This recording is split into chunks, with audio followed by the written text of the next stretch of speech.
thank you for tuning in. I'm your host, Zain Raza. Before we begin this video, I'm pleased to share with you the second update to our crowdfunding campaign that we launched recently with the goal of raising €55,000 by January 10th so that we can continue with our independent and non-profit journalism in 2025.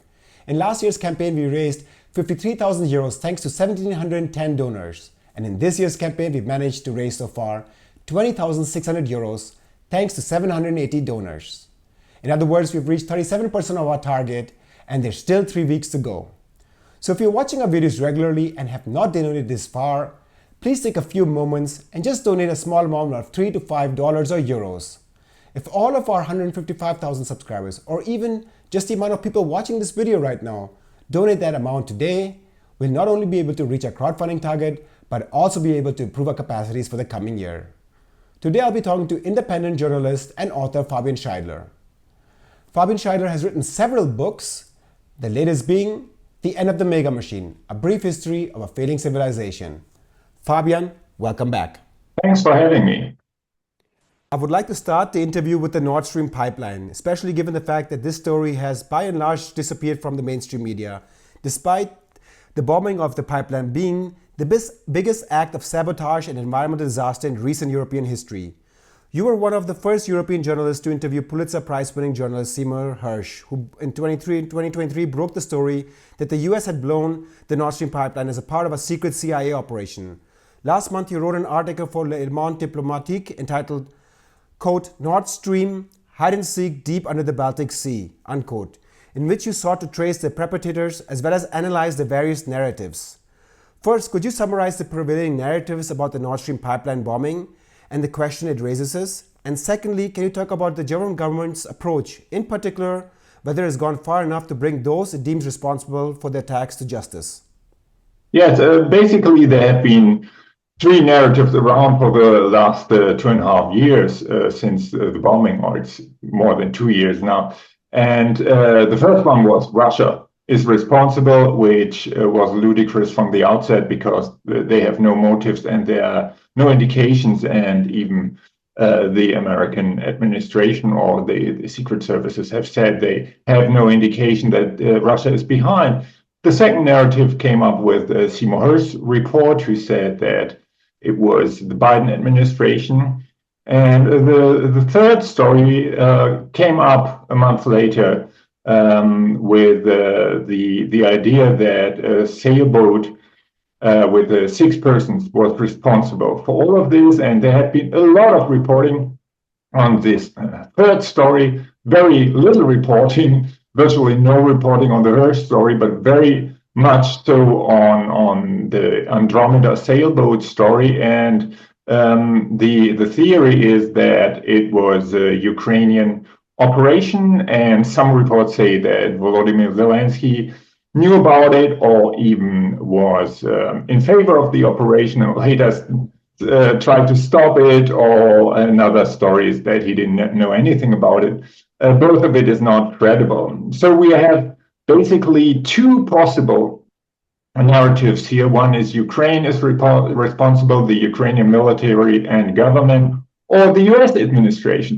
And now the most interesting thing is that in both cases, either this way or that way, or a combination of both, which is also possible.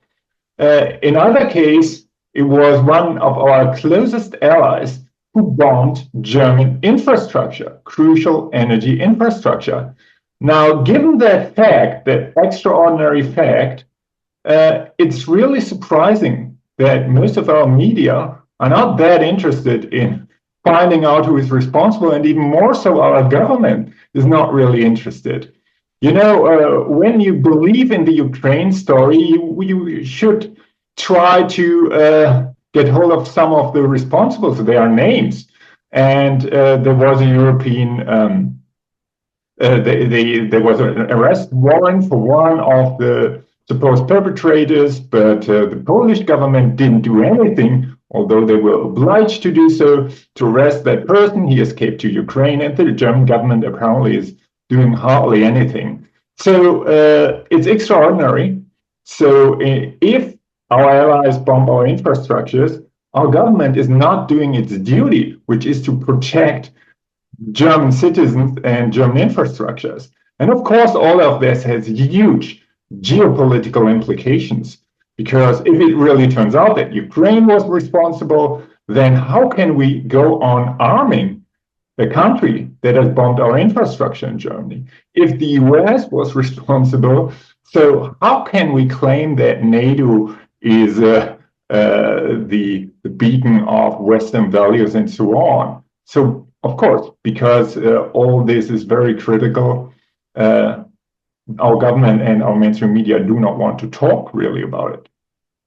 Yes, one of the most notable things is that the German government has not even sought any extradition from the people that it claims have conducted the attacks, nor has the media, as you've claimed, done any more research or findings. It seems to me that the media was more interested in proving that it was not the US, but some other person. Have you been able to contact the German government, or have other journalists tried to contact the German government and at least try to pressure them to seek justice for whoever it was? Well, you know, Zane, many journalists, including myself, have asked the German governments to provide more details, and the Prosecutor General as well. But there's hardly any response. They always say that it's not in the interest of the state to give that information, which is a way of saying that other secret services are implied. So basically, the reason they give for not telling anything is implicating that friendly secret services and other governments are implied in the whole case. Let us switch to the situation in Syria, where more than a week has passed since Hayat Tahrir al-Sham, also known as HTS, successfully overthrew the government of Bashar al-Assad, and focus on international developments around this. Although HTS is still on the European Union's terror list, a reassessment of policy towards Syria is currently taking place.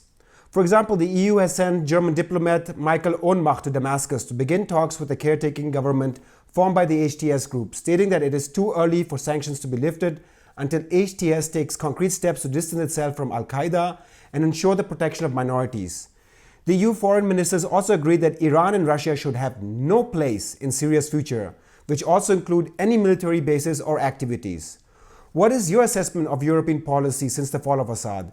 And do you think they're really concerned about al-Qaeda and the protection of minorities, or is something else driving their reassessment?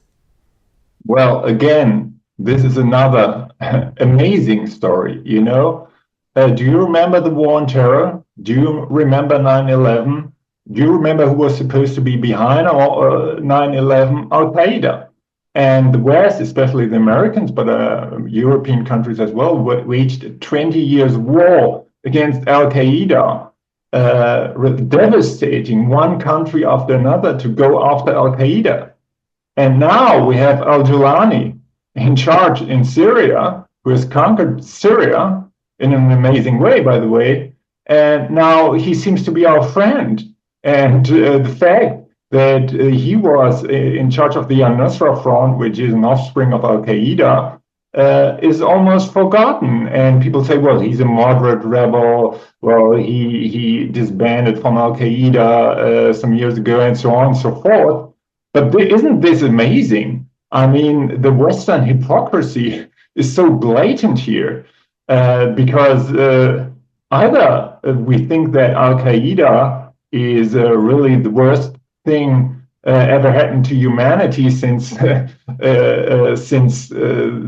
ancient Mesopotamians, or we think that they are our allies. And so the fact is that all the Western talk about territorial integrity, for example, sovereignty, about is just not valid in the case of Syria. There's a terrorist in charge, and we are negotiating with him, but with nobody else apparently.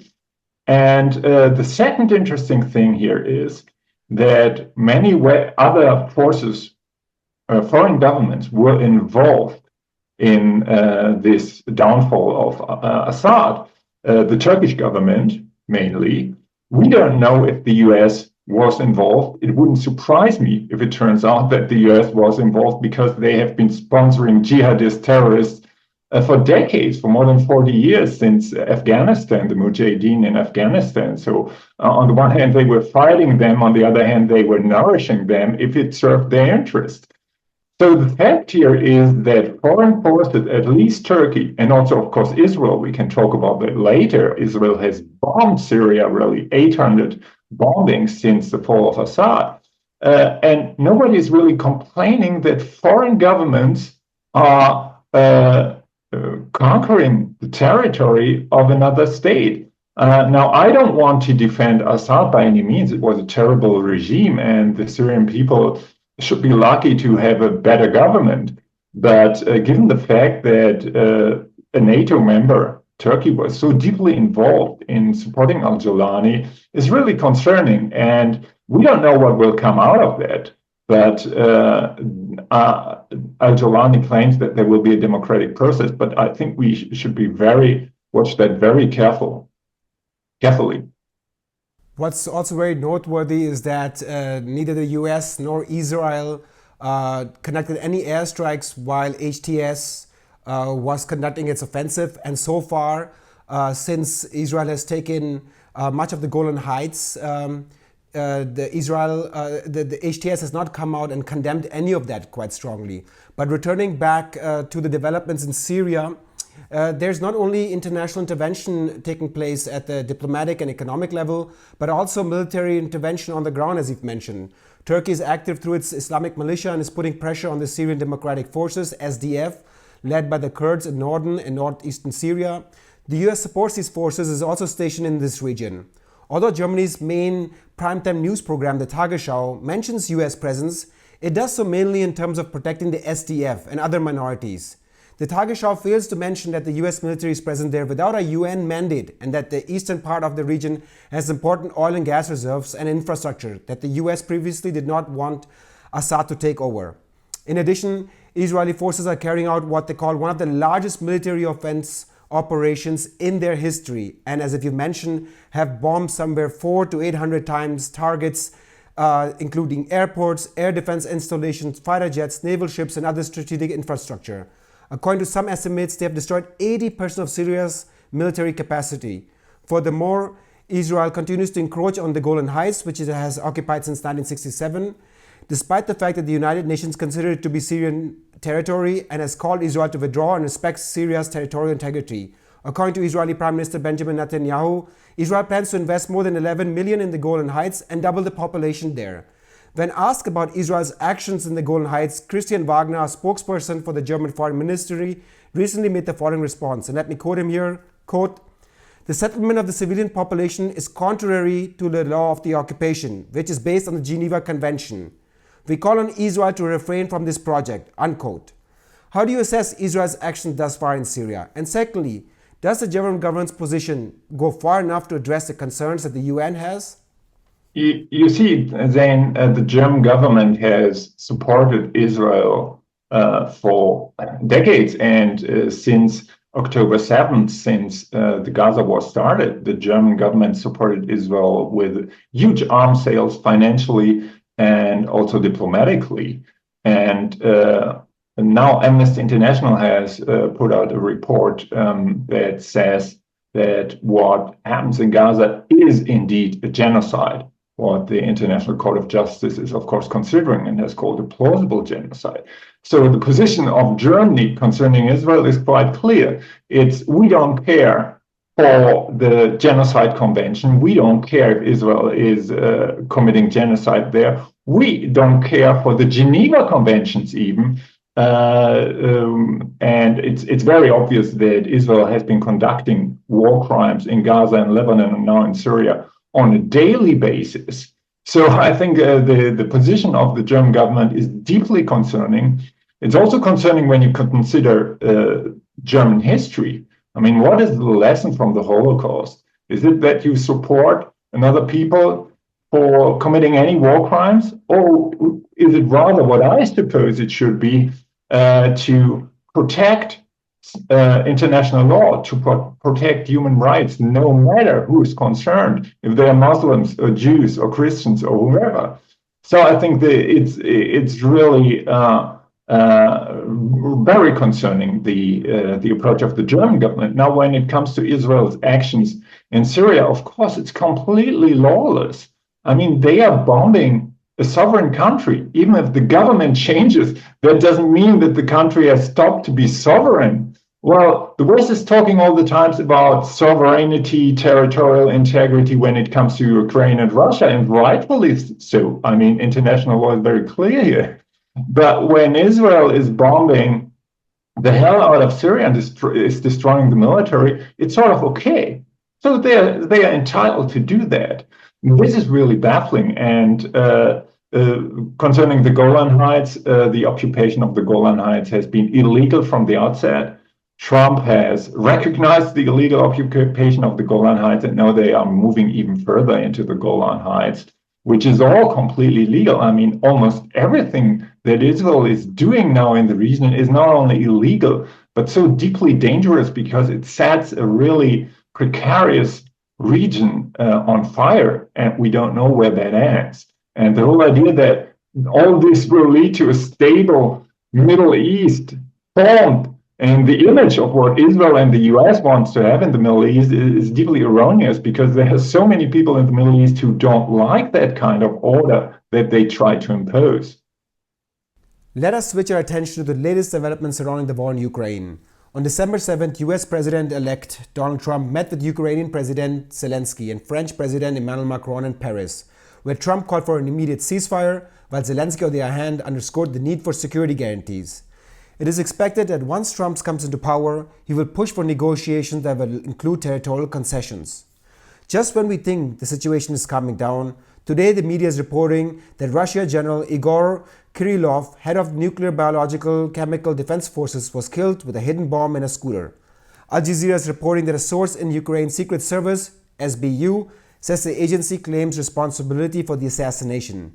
Dmitry Medvedev, Deputy Chairman of Russia's Security Council, has come out strongly and stated that Ukrainian leadership will face imminent consequences for the killing of Kirillov.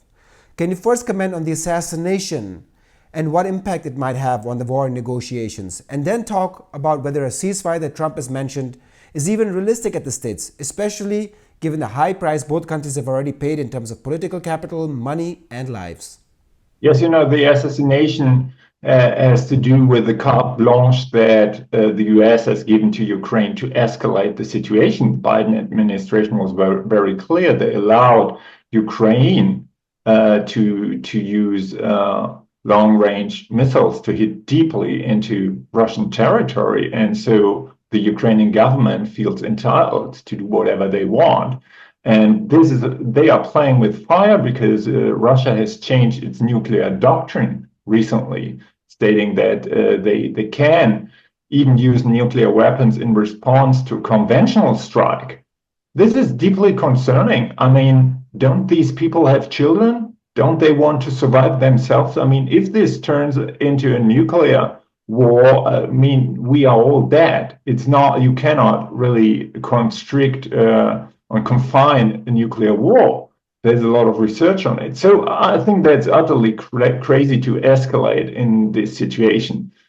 When it comes to the facts on the ground, Ukraine is clearly losing the war. Russians are converging on Pokrovsk, which is a major infrastructural hub, and they might even seize Pokrovsk in the coming days or weeks. And so Ukraine is lacking people, and the morale is very, very grim because people feel that they are losing. And that's why we hear all this talk that Zelensky is ready for negotiations, although a year ago or so he excluded negotiations. It's even forbidden by law to negotiate with the Russians. So I think there is, people concerned with the matter also in Western governments know that Ukraine is losing the war.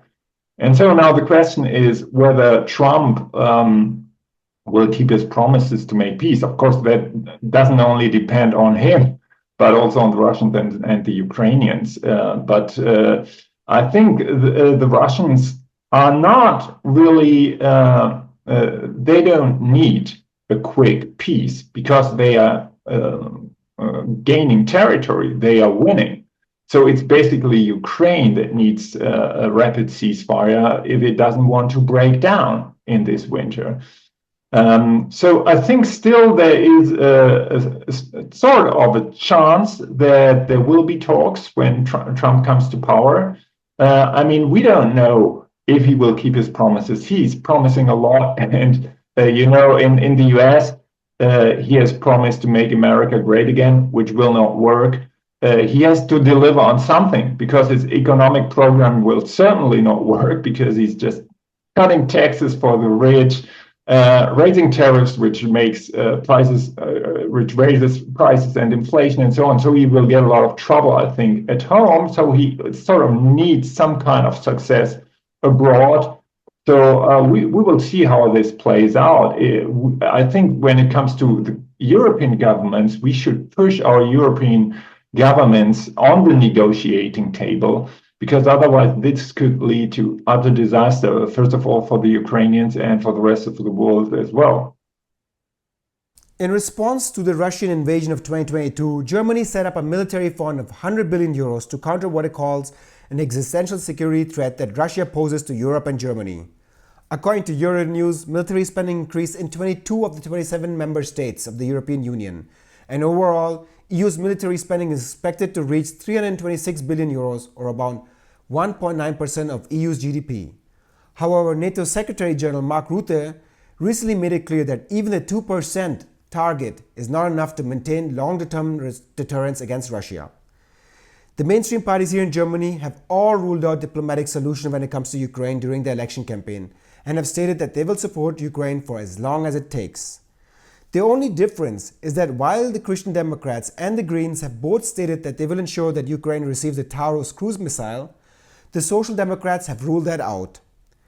The Christian Democrats are the strongest political force in Germany currently and are expected to be in government after the next election that is expected to take place in February of 2025. Friedrich Merz, who is the Chancellor candidate of the Christian Democrats, recently visited Ukraine, in which he stated that he will form a European contact group with Ukraine in response to Trump coming to power, which will also ensure that Ukraine continues to receive support for as long as it takes. In your view, do you think Germany's lone approach and solidarity for Ukraine, coupled with EU's militarization, will be enough to keep Ukraine afloat against the war with Russia, even while support in the US is dwindling? Now, first of all, we have to face the fact that in Germany, the spectrum of these parties is like, it reminds me of the GDR. There were the so-called bloc parties in the GDR who basically all say more or less the same thing. And we have the same thing when it comes to the new arms race.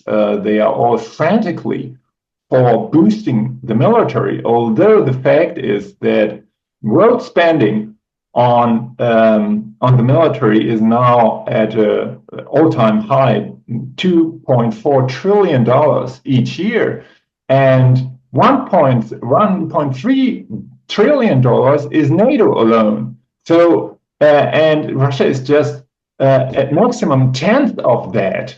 So the whole idea that Russia would attack NATO is just mind-boggling. It's just nonsense. There's no indication that they would like to do so, and they have certainly no achievable goals in doing so.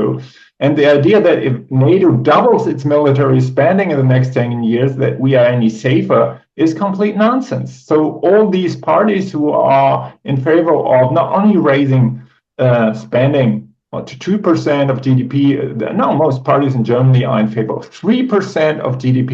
So all this is utter nonsense. It doesn't make us any safer. The only thing that makes us safer is a new peace architecture that we need to build on a European and a Eurasian and on a world level. And this is completely feasible. But unfortunately, we don't have any diplomats left in Germany and in most of Europe. So this leads nowhere. And the question whether Europe can keep Ukraine afloat, I think they don't.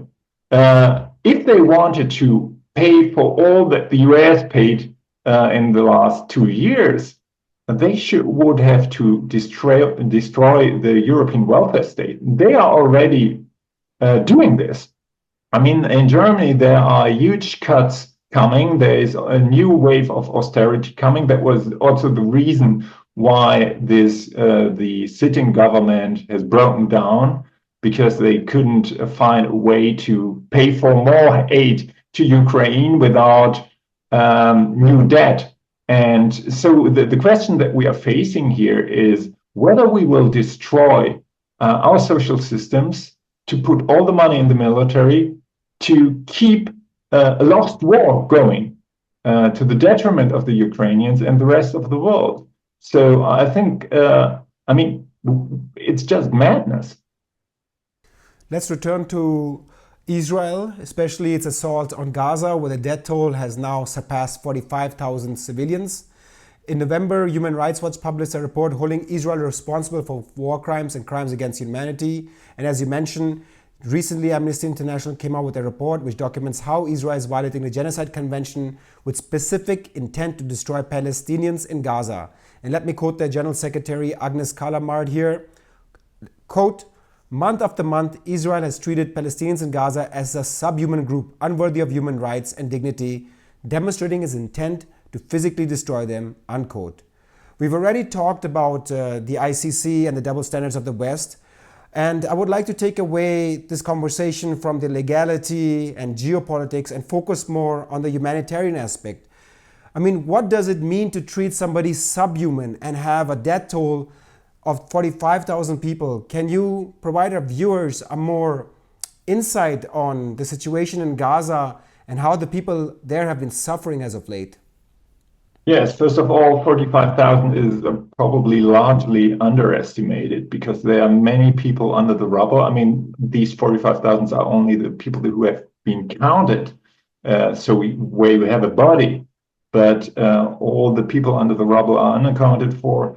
And there are so many people starving right now, and winter is coming, and people are starving in the thousands in Gaza.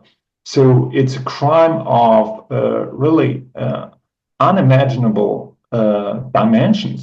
There's a recent study that says that 50% of children in Gaza would like to die because the situation, they are so traumatized, and they don't want to live anymore. They lost their fathers, their mothers, their family members. They saw how they died. They see their whole world shattered. They see the world around them being just watching without doing anything. I mean, this is so deeply traumatizing. So not only the people who died, but also the people who survived are so damaged.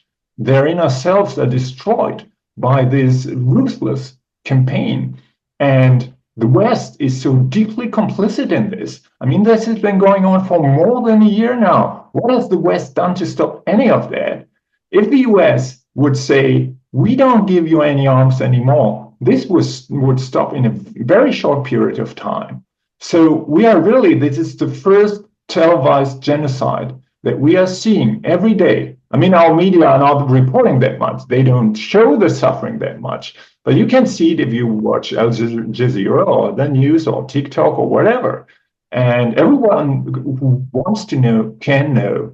And our governments are not only tacit, they still support the state of Israel in this assault. And this is really breathtaking for me. It's heartbreaking to see that. It's heartbreaking to see the powerlessness also of all the people, millions of people protesting around the world to stop this utter crime, but our governments are just sitting there and doing nothing. And I think history will remember this. History will remember the names of those who were supportive of that genocide, including our whole government, the German government, the French government, the British government, and the American government.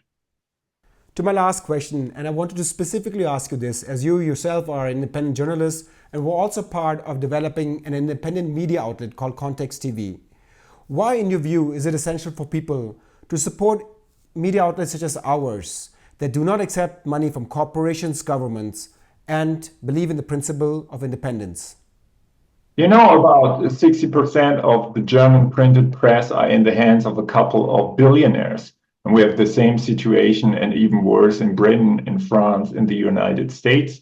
So the fact is the corporate class owns the media is, well, they can put out their narrative. And so it's hugely important to have really independent media. Everyone claims to be independent, but most of them aren't really independent. And I think in systemic crises like these, we need more than ever independent information. Fabian Scheidler, independent journalist and author, thank you so much for your time today. Thanks for having me. And thank you for tuning in today. If you watched this video until the very end, please take a few more moments and find out how you can support us in our crowdfunding campaign. You will find all of the information in the description of this video. This is the opportunity for all of our viewers to support one of the most important pillars of our democracy, namely an independent and free press. I thank you for your support and your generosity and for tuning in. I'm your host, Zain Raza. See you next time.